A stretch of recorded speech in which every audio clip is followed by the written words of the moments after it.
Hello friends, இப்போ தான் நியூவாக நான் வந்து சேனல் ஸ்டார்ட் பண்ணியிருக்கேன். நம்ம சேனலை சப்ஸ்கிரைப் பண்ணுறவங்க பண்ணுங்கள். இன்றைக்கி பார்த்திங்கன்னா ருசியான தக்காளி குழம்பு எப்படி வைக்கலான்னு பார்த்துக்கலாம். இது வந்து சாதம், சப்பாத்தி, இட்லி, தோசை எல்லாத்துக்குமே தொட்டு சாப்பிட்லாம். மிளகு, சீரகம், பெருஞ்சீரகம், கடலைப்பயிறு, காஞ்ச மிளகாய் இது எல்லாமே தேவையான அளவு எடுத்துக்கணும். எல்லாத்தையும் நல்லா வதக்கி ஒரு பவுடராக ஆக்கி வச்சுங்க. தக்காளி பழம் வந்து ஒரு 8 அந்த மாதிரி எடுத்துங்க. கட் பண்ணி நல்லா வதக்கி வச்சுங்க. எண்ணெய் ஊற்றி பட்டை, லவங்கம், அந்த பட்டை லவங்கம் எல்லாம் பட்டை மசாலா அதெல்லாம் போட்டுங்க. இதில் வந்து வெங்காயம், அரைஞ்சி வச்ச வெங்காயத்தை நல்லா போட்டு வதக்குங்க.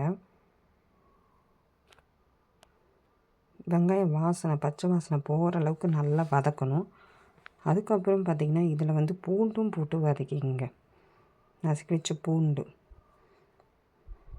இது கூட என்னெல்லாம் சேர்க்கணுன்னு பார்த்தீங்கன்னா, மிளகாய்த்தூள், அரைச்சி வச்ச விழுது, அதாவது தக்காளி அரைச்சி வச்சுருந்தீங்கள அது, பவுடர் அரைச்சி வச்சில்ல மிளகு, சீரகம் எல்லாம் அதையும் போட்டுங்க.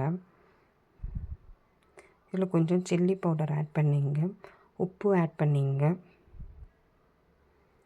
தனியாத்தூள், நாங்கள் வந்து தனியாத்தூள் தனியாக வீட்டில் அரைச்சி வச்சுருக்கோம், அதை சேர்த்துருக்கேன். இது எல்லாத்தையும் நல்லா கிளறிக்குங்க.